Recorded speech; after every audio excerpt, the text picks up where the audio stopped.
Mastitis atau radang payudara adalah salah satu keluhan yang sering dialami oleh ibu menyusui. Lantas, bagaimanakah cara mencegah terjadinya mastitis? Halo, selamat datang di Kriwil Life. Ngobrolin kesehatan bareng aku, Bidan Kriwil. Hari ini kita akan ngobrolin gimana sih cara mencegah mastitis. Buat yang belum tahu, mastitis itu adalah radang payudara, dimana biasanya payudaranya terasa nyeri, kemerahan, bengkak. Kadang-kadang kulitnya juga mengalami perubahan gitu ya. Dan biasanya ibu juga mengalami demam dan rasa sakit saat menyusui. Kalau misalnya mastitis ini dibiarkan, biasanya mastitis ini bisa berubah menjadi abses dan kadang-kadang ada infeksi sehingga ibu bisa diinsisi atau payudaranya dibedah untuk mengeluarkan sumbatan ASI-nya sehingga harapannya mastitis itu bisa sembuh. Nah, karena serem dan tentu saja mastitis ini membuat ibu juga tidak bisa menyusui dengan maksimal ya.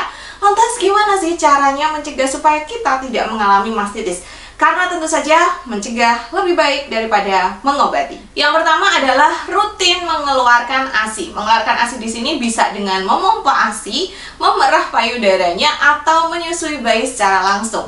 Ketika kita rajin melakukan pengosongan payudara, maka tentu saja resiko payudara kita mengalami sumbatan itu kan semakin kecil gitu ya. Jadi silahkan untuk rajin mengosongkan payudaranya. Kalau misalnya tidak direct breastfeeding, mungkin karena ibunya bekerja atau sedang ada acara, maka pastikan untuk mengosongkan payudara dengan cara memompa ASI atau memerah ASI. Selain untuk mencegah mastitis, semakin sering kita mengeluarkan ASI atau mengosongkan payudara, maka produksi ASI pun akan semakin banyak karena sesuai dengan prinsip supply and demand. Jadi enakan sekali mendayung 2-3 pulau terlewati. Selain membuat mencegah mastitis, juga bisa meningkatkan produksi ASI. Jadi jangan malas untuk mengosongkan payudaranya ya. Yang kedua adalah memastikan posisi dan pelekatan bayi itu benar, karena posisi dan pelekatan bayi yang tidak benar dapat menyebabkan satu putingnya lecet, sehingga kalau putingnya lecet otomatis kita ketika menyusui juga nggak maksimal gitu ya, sehingga pengosongan payudaranya pun tidak maksimal. Yang kedua adalah bayi nampak menghisap namun sebenarnya dia tidak mendapatkan cukup banyak ASI. Nah, ini membuat payudara kita jadi ASInya cuma dikeluarin sedikit tuh, sehingga bisa meningkatkan resiko terjadinya sumbatan ASI. Karena itu silahkan pelajari bagaimana posisi dan pelekatan bayi saat menyusui yang benar, dan aku sudah bikin videonya, jadi kalian tinggal tonton aja. Yang ketiga adalah melakukan pijat laktasi atau pijat payudara. Pijat laktasi atau pijat payudara ini dapat membantu untuk memperlancar aliran ASI, meningkatkan produksi ASI, dan membuat ibu rileks. Sama, ini sekali mendayung 2-3 pulau terlewati. Jadi kalian bisa melakukan pijat laktasi ini untuk membantu meningkatkan produksi ASI dan juga mencegah mastitis. Nah, gimana caranya melakukan pijat laktasi?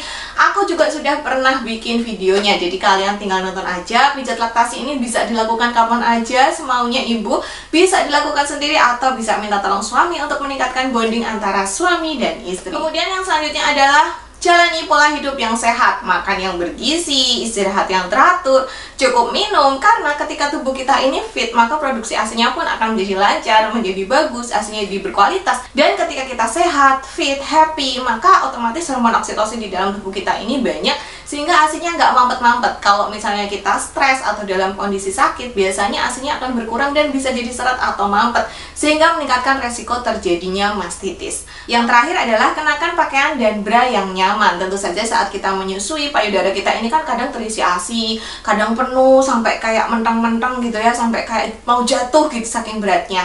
Sehingga perlu sekali kita untuk menggunakan bra yang memang mampu menopang payudara kita dengan baik. Pastikan bra kita ini bahannya nyaman, menyerap keringat, dan ukurannya pas. Kita tahu ketika kita hamil dan menyusui mungkin kita mengalami perubahan size beberapa kali ya. Jadi jangan malas untuk beli bra yang baru, karena nanti kalau branya itu ukurannya kekecilan atau malah kebesaran, dia kan tidak bisa menopang dengan baik ya.